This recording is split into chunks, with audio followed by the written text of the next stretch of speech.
Why can't Bethesda leave Fallout 4 alone? Why do they keep insisting on trying to ruin it? Everyone was happy when Bethesda was not involved. Modders loved it, players enjoyed it. But no, Todd Howard's greed can never be satiated. If he can't make an actual game that people like, Starfield, and pretty much everything that he has touched at this point, then he will destroy everything. Worst case scenario, let's be real. He's gonna force people to quit Fallout 4 and go play 76. And keep in mind, a lot of people are out there saying 76 is a good game. That's lies. The numbers show it. It's a slowly, yet again, dying for the second time game. It's an absolute cash shop disguised as a game. The roleplay is weak, the gunplay is stupid, everything else is just sad. It's not a real game. Honestly, Diablo Immortal has more gameplay than 76 at this point, and that's a mobile game that was first and foremost made to squeeze every penny out of everyone who plays it. But somehow 76 is just worse. Make it make sense. But yeah, Todd is not done with Fallout 4 for some reason. Fallout 4 is turning 10 years old this year, and Bethesda Game Studios seems determined to make sure people are still talking about the game for better or worse. According to a series of reliable leaks, the game is about to get a major update, one that could completely change the way players experience mods. The kicker, it's bringing back paid mods in the form of Bethesda's creation system, the same framework already in use in Skyrim and in Starfield. Now you might be thinking, didn't Bethesda already try this with the Creation Club years Now, you might be thinking, what's the point of a creation system when you already have mods that cover everything you want in Fallout 4? And the answer is simple, thanks for asking.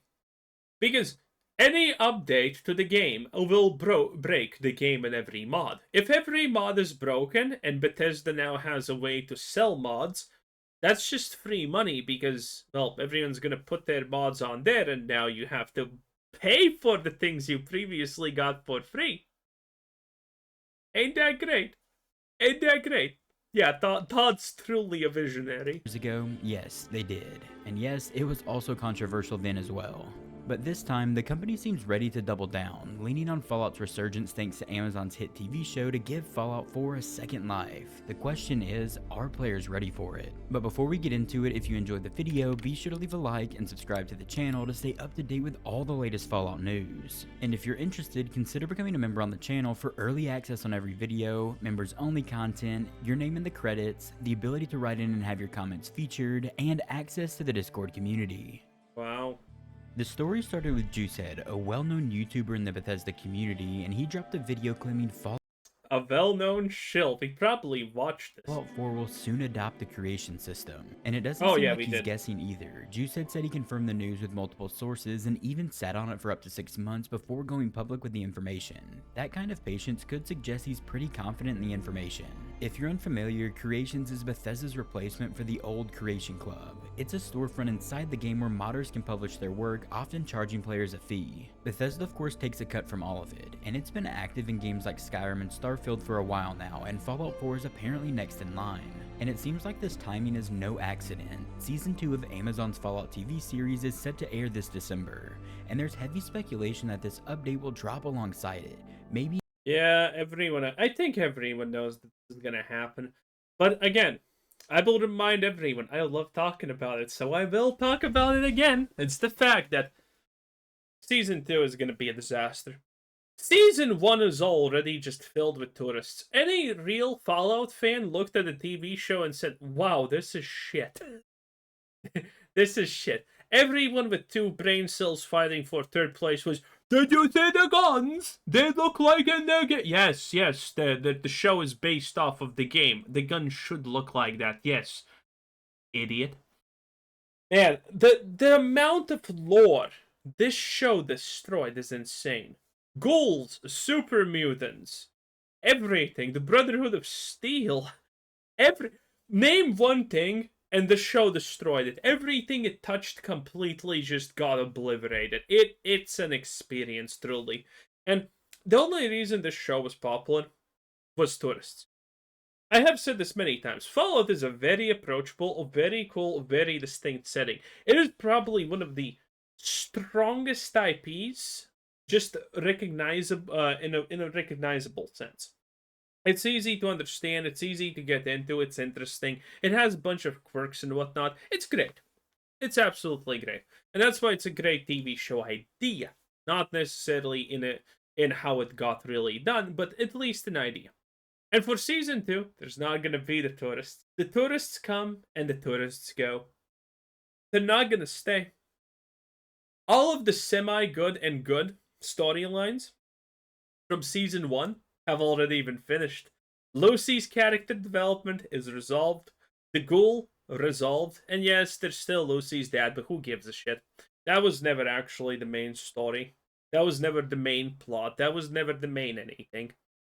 And now there's nothing more left for these characters to do. Just be quirky, overpowered, and amazing individual, and be lame effectively. It's gonna be bad.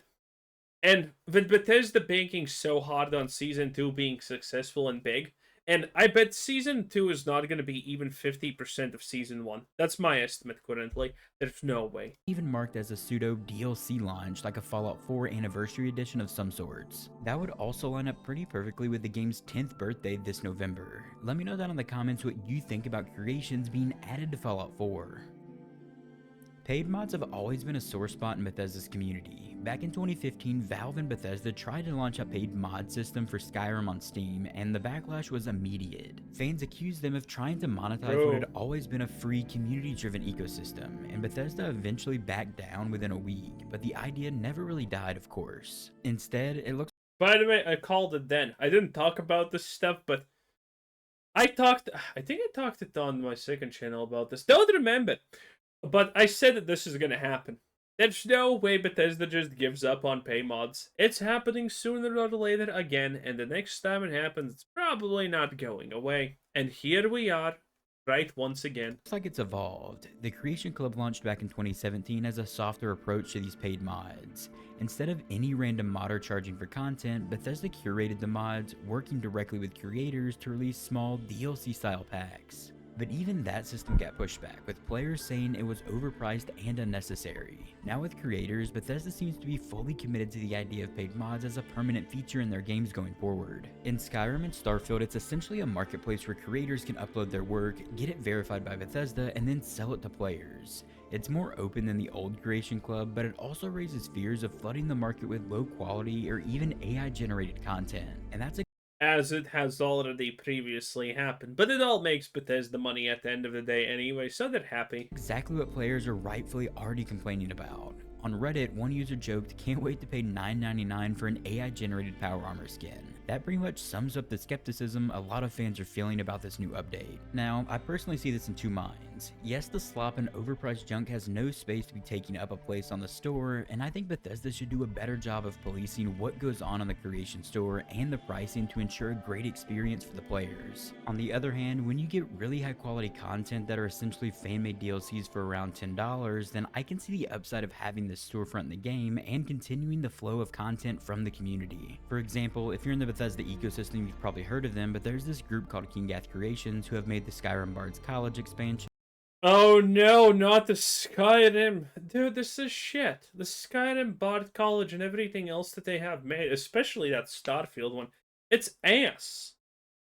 It's literally bad. It's just horrible. No, this is not an expansion worthy. No, it's shit. It's boring, dull, and shit. Yeah, it costs $5. I guess that's the upside. But it's not good. It's not good. The Watchtower creation for Starfield, and other cool projects for Bethesda games, and they are really good and reasonably priced. And not to mention, there are still many free mods on the creations menu that you can admittedly, you know what about the Watchtower? Good and reasonably priced, and really good games. Okay, you listen. I'll say one good thing about the Watchtower. Hey, at least they went full Bethesda and decided, hey, we're gonna make this shit as autistic as possible. Let's just put a bunch of microchips on some dude's face and give him long eyelashes. There we go. Yeah, at least the Watchtower was Bethesda lore accurate slop. Okay? And again, all of this is useless. All of this is not worth your money or your time. Do not buy Bethesda games, and they are really good and reasonably priced. And not to mention, there are still many free mods on the creations menu that you can check out in Starfield and in Skyrim, and you can find a good mix of interesting mods to download. Of course, if you're on PC, there's also still Nexus mods as well. So yeah, overall there is some junk on the creations menu that Bethesda needs to get under control, but it's also cool to see some people give us high quality content and also be able to make something from their work. Some are even trying to make a career out of it at this point. It's also worth pointing out and remembering that Fallout 4's last major update didn't exactly inspire confidence. The Next Gen patch, as it was called, released in April 2024 and was supposed to modernize the game. Completely broke the game, completely broke the mods, and required a completely separate mod to be made to revert these changes, otherwise it was bugged and unplayable. Fallout 4 now, without anything, is less playable than it was at launch. Let that sink in. For PlayStation 5 and Xbox Series XS consoles. Instead, unfortunately, it introduced a ton of new bugs, performance problems, mod compatibility issues, and pretty much broke the game for many players. Bethesda was supposed to fix what they broke, but over a year later now, players are still waiting for some of those problems to be addressed, and it's obviously a terrible look for the studio. So now, at least according to rumors, hearing that the next big update for Fallout 4 is focused on rolling out paid mods rather than fixing the mess that already exists in the game doesn't really sit well with a lot of people, and rightfully so. That said, the leaks also mentioned bug fixes and performance improvements bundled into this new update, so there's at least hope that Bethesda won't ignore those problems this time around. Still, the community's patience is running very thin with Bethesda, and hopefully, fingers crossed here, whatever fixes they end up deploying in the new update later this year won't further break the game or introduce new bugs to the already shaky condition of Fallout 4. Let's get some QA testing going, please. So why is Bethesda Imagining that Bethesda will roll out a thing with QA testing done is impossible. Bethesda will never test a product before releasing it. That's what you are made for. You are supposed to give Bethesda the feedback. This is broken, this is broken, this is not work. You're free labor. That's what Bethesda has always considered you. A free tester. Why the hell would they ever do any QA if every mouth breather in this world is saying, well, you bought a Bethesda game. You should have expected it to be buggy. That is not acceptable. People should not accept something as poor and trashy as Bethesda quality of releases. My god, do you know the story of Starfield, by the way? Bethesda wanted to release Starfield 2 years earlier because it was ready. But Starfield released, now, it was a buggy mess. Now, granted, it was not as buggy as 76, but it had a lot of moments. Bethesda wanted to release this 2 years earlier. Microsoft bought Bethesda, looked at Starfield and said, no, you are not releasing it at this quality, you're fixing bugs. 2 years later, we still had a pre-buggy release. Imagine what would have happened if Starfield was released 2 years ago. It would have been glorious. It would be the second coming of Fallout 76. I would have loved it. Revisiting the paid mods debate again in 2025 now? And the answer is pretty simple. Fallout is very hot now. When the Fallout TV series hit Prime Video in April 2024, it was a massive success and saw over 100 million viewers. And Fallout 4's player count on Steam skyrocketed over 600%, peaking at more than 80,000 concurrent players. Not bad for a game that was nearly a decade old at the time. Even True. Fallout 76, once the butt of... Now, this is actually true. The success that they garnered because of the TV series was insane. This was way bigger, technically, than Edge Runners. So, yeah, it was a success. But again, this is unrepeatable. This is not going to happen again. Every industry joke saw its best numbers since launch, at least on the Steam platform, and they've continued to pump more and more content into the game over the last several months. And Fallout 76 even has a rumored update set in Ohio, but of course, that's some heavy speculation right now. But for some crazy reason, they don't have Fallout 5 or some new Fallout game at all ready to capitalize on the success of the Fallout TV show. So I would imagine Fallout 76 is probably slated to get a big update in the coming months or around Season 2 of the show. But Bethesda and Microsoft clearly saw the boom from the Fallout show and realized the opportunity that they had before them. Fallout isn't just a dormant IP anymore, it's a cultural phenomenon again. Dropping a new update with fresh content, bundled mods, and a shiny Anniversary Edition label during Season 2 of the show makes perfect marketing sense. But just because it makes smart business sense doesn't mean fans are actually going to embrace the update. I mean, what we really want at this point in time is Fallout 5, Fallout 3 Remaster, or New Vegas Remaster, but it's probably gonna I did a poll on this, by the way. It's 3-1. 3-1 that people want the Fallout New Vegas remaster. Now, granted, it's not going to happen. But we should be getting Fallout 5 relatively soon. There's no way Microsoft is going to allow Bethesda just to be a $8 billion investment disaster that doesn't produce any results. They're going to either push out alongside or very close to Fallout 76 big update. They're gonna either push out the remaster of Fallout 3. And by the way, we're never getting a New Vegas remaster. Todd is gonna die and spin in his grave before he allows that to happen. Todd is actually gonna be the guy who releases the nukes before he lets New Vegas destroy his puny, disgusting manlet bravado on once again. Because keep in mind, before Starfield, Fallout 3 was Todd's big baby, okay?